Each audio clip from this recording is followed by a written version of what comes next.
Wanted to talk about Giannis signing the Supermax extension today. This was unexpected. There were a lot of indications that people were starting to get worried about this. He had gone a little bit radio silent the last week and a half, basically since the Bogdanovich trade fell through for them. And there was this feeling like, holy shit, if they gave away all those picks and the pick swaps for Drew Holiday, and then they don't make the finals this year, then Giannis just leaves in the summer of 2021. This is one of the all-time disasters for a small market team. Nope. Giannis signed the Supermax for $228 million. It doesn't mean he's going to be in Milwaukee for the 5 years after the extension when it kicks in. You know, he could demand a trade 2-3 years from now, like a lot of these guys do. But it's a really good sign. And instead of doing winners and losers, I'm just doing winners because this is a rare case where I feel like everybody is a winner in Giannis signing the Supermax. For instance, Milwaukee. I know this is hard to believe. I think this is the greatest Bucks moment in 49 years.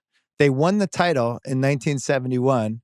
They swept the Bullets. They had one of the greatest start to finish seasons in the history of the NBA. They're never mentioned as one of the 3 or 4 best teams ever.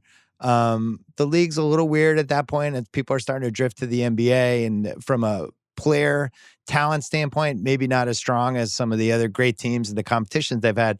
But they had Kareem early at his apex, just awesome that year, Oscar Robertson. And that was in 1971. I was a year and a half, 18 months old, something like that. So since then, here are the other possibilities for greatest Bucks moments since they won that title. Making the 1974 finals and winning the double overtime game in Boston Garden, sending the finals back to Milwaukee for a game 7, which they promptly lost. That's in the discussion. They swept the 1983 Celtics. The only time a Larry Bird team has gotten swept in a playoff series, so they have that.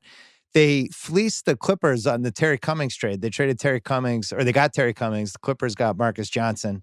Marcus Johnson got hurt shortly after, and that was an awesome trade. So that's one of their biggest wins.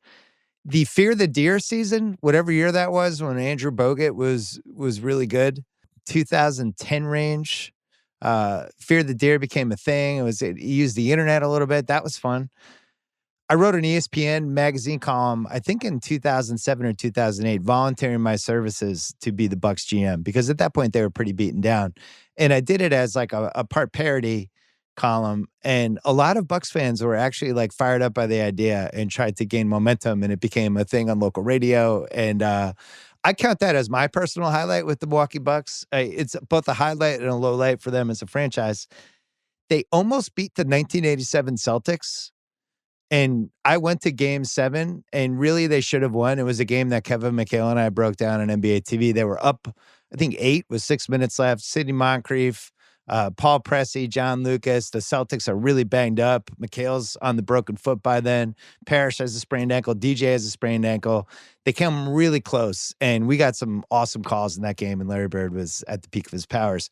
Ended up pulling it out, but just being there, coming that close to beating the 87 Celtics when they had a center rotation of Jack Sikma, when he had his crazy blonde perm afro thing, Paul McKeskey, one of my all-time favorite bench guys and an unintentional comedy leader back at the time, because he also had the perm thing, and then Randy Brewer, who looked like Kevin McHale's Frankenstein brother. Those were the 3 centers they used in that series, and they almost beat the Larry Bird Celtics and made the Eastern Finals. So you have that, and then I would say the number one greatest moment they've had in the last 49 years is a tie between almost making the 2019 finals and losing to Toronto. That wasn't even really anything memorable for them. They had a 2-0 lead. They blew it. But then getting robbed, I repeat, getting robbed in the 2001 Eastern Finals, where unlike in the 2019 Eastern Finals, I think Toronto was a better team. 2001, Milwaukee's a better team. And I dove into this in my book and mentioned it a little bit in the Iverson podcast too. This was during a really weird stretch for the league, which we're going to talk to Mark Cuban about in a second, 99 to 03, where it was like the result the league wanted over and over again, just became the result in the playoffs. This is a classic example of that. Milwaukee was better than Philly. They had a more interesting team. They had Ray Allen, who went toe-to-toe with Allen Iverson in that series and actually played a little bit better than Iverson did. They had Glenn Robinson, Tim Thomas during a season when he actually cared, which was exciting. They had Sam Cassell. And it was the best team in the East, and they lost partly because Philly shot, I think, like 80 more free throws than them.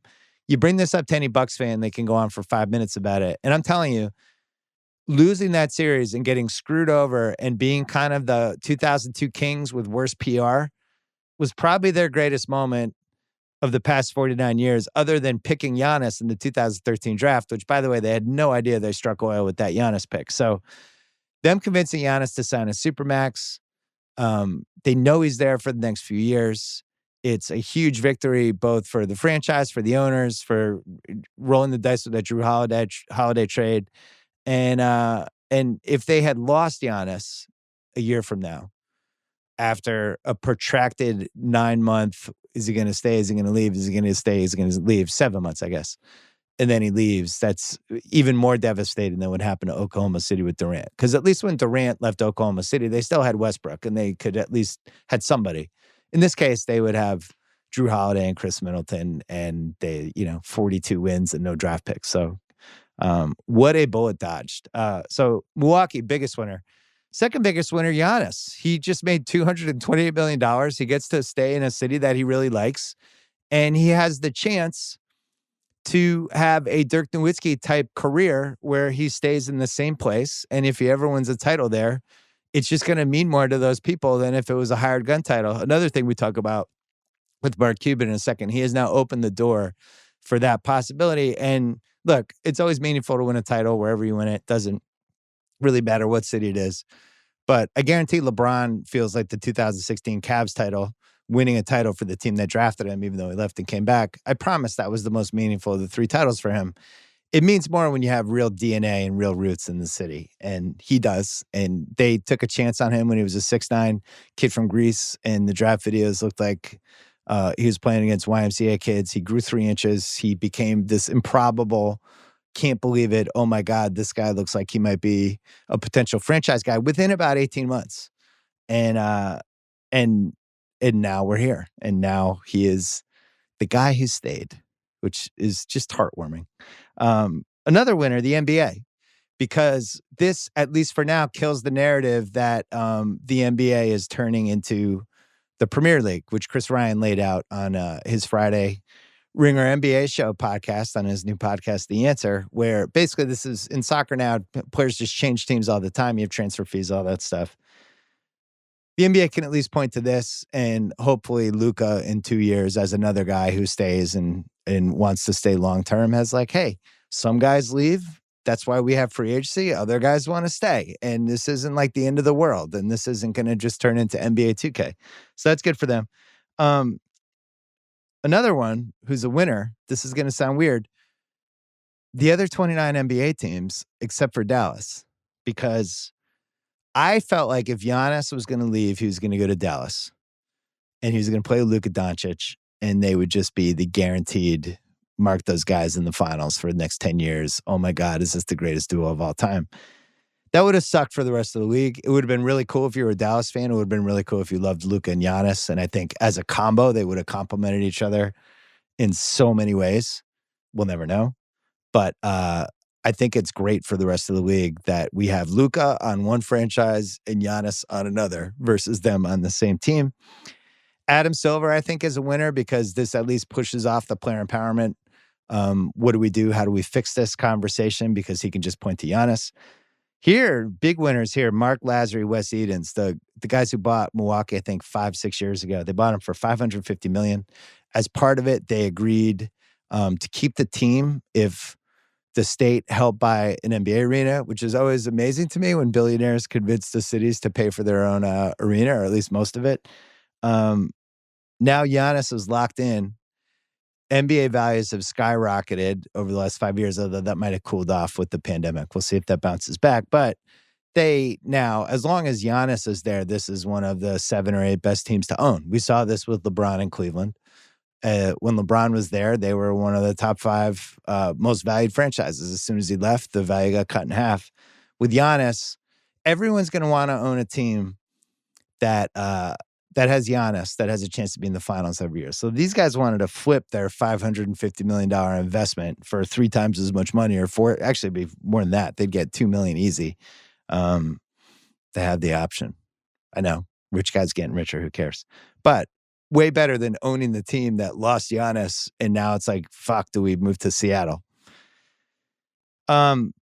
Mentioned Giannis, the possibility of him becoming the next Dirk, which I think Dirk Nowitzki somehow wins in this because Dirk is now the comparison of the guy who stays 2 solid decades, foreign player, shows up almost like a baby on ice skates, gradually morphs into this awesome superstar, kind of a unicorn, and puts his roots down there and really decides, like, I want to live here, I want to make a difference, which it seems like what Giannis is doing. And as you'll hear when we have Cuban on in a second, that was a good decision for Dirk Nowitzki. I think the feelings for him in Texas are, you could only compare it to a couple cities and a couple players. I think the ultimate example of this is when Kobe passed away tragically in January.